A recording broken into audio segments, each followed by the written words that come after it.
Hello everyone, আসসালামু আলাইকুম। Welcome back to my channel life time with NTV.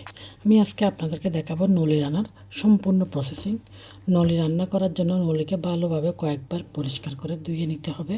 তারপর বড় পাতিলে নিয়ে আদা বাটা, রসুন বাটা, 2 কাপ পরিমাণ পেঁয়াজ কুচি দিব, 2টা লেবু ভালো করে চিপে রসগুলো দিয়ে দিব, তারপর লবণ দিব পরিমাণ মতো, তারপর হলুদ গুঁড়া, ধনিয়া গুঁড়া, জিরা গুঁড়া, তারপর গরম মশলা গুঁড়া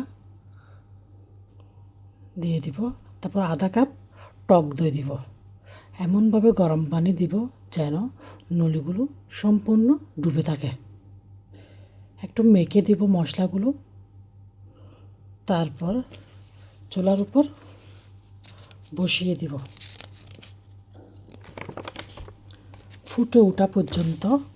ফুটে ওঠার পর চুলার আঁচ কমিয়ে আরও 3 ঘন্টা বসিয়ে রাখব। এর ভিতরে শাহি জিরা, তেঁতুল গুলানো পানি, ঝোল ঘন হওয়ার জন্য 1 বাটি পানিতে 2 চামচ ময়দা গুলে দিয়ে দিতে হবে। আপনারা জাল খেতে চাইলে কাঁচামরিচ দিবেন বেশি করে। তারপর অন্য একটা কড়াইতে পেঁয়াজ রসুন লাল করে বাগার দিয়ে দিব।